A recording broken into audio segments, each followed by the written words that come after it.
Hello and welcome to this course on Google Cloud Platform. My name is Sajesh. This video we will take a look into VPC, that is Virtual Private Cloud. So VPC network is the virtual version of physical network. So what does it mean? So Google has different data centers across different regions, and all these regions are connected together using some strong fiber optic cable. So let's check this. Okay, so these are different regions, and each region will have different zones, and each zone is basically its data center. So you can have 3 or more zones available across region.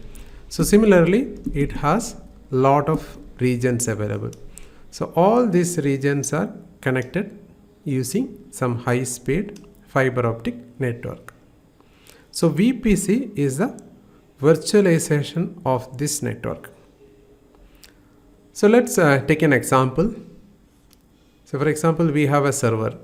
So this is somewhat higher or medium end server, and we are installing a virtualization software. It can be VMware or any other virtualization software, and inside that virtualization or on top of the virtualization, we are deploying various virtual machines. So this is the physical machine and this is the virtual machine. So this virtual machine is like the virtualized or virtual version of this physical machine. We can say whatever the functionality this physical can do, so this virtual also would be able to do. And we can assign different virtual machine to different team and they can work independently. Whatever the network or storage available in this physical can be accessed or shared by this virtual machine.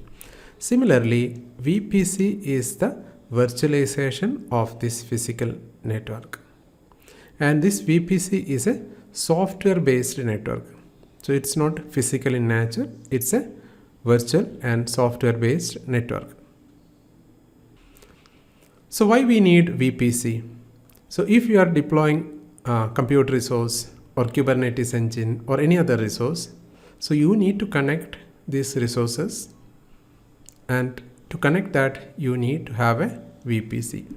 So how it works? Say for example, this is the VPC. So VPC is basically a global resource. So global means it's not restricted to any region. Okay, and so this is the VPC, and VPC will have a subnet. So subnet is a subset of this main VPC where we are defining IP range, and whatever the machine, it can be compute or Kubernetes machine connected to this, will get the IP from this IP range. So this IP range we use in CIDR notation, and we will have a different subnet. Okay, and these subnets are regional resource. So for example, for Mumbai region we have a subnet. So for US East we have another subnet, like that. So we can have subnet for each region. So if you are creating a new project, okay, in Google Cloud, so we will have the concepts like this. First is the organization, and under organization we will create a project. So if you create a project, there will be one VPC which is created by default, and definitely one project need minimum one VPC available. So single project can multiple VPC also, and by default if you are creating a new project, there will be one VPC which will created as default. So default is the name of the VPC, and it will create the subnet for each region. Okay, by default if you create a new project in Google Cloud, it will create a VPC called a default, and under that VPC it will create subnet for each region. So IP range and everything will be by default the Google will take care. Okay, so you can create your own VPC. So apart from this default, you can create your own VPC, additional VPC you can create. So one project support multiple VPC. Okay, so not only one VPC. And another thing you need to remember, if you are creating a new project, so there will be one VPC which is default. So you need to have a minimum one. It can be default or your own custom VPC also, because to communicate, say for example these are two VMs we have under different region, to communicate from this machine to this, so you need to connect these machines to a VPC.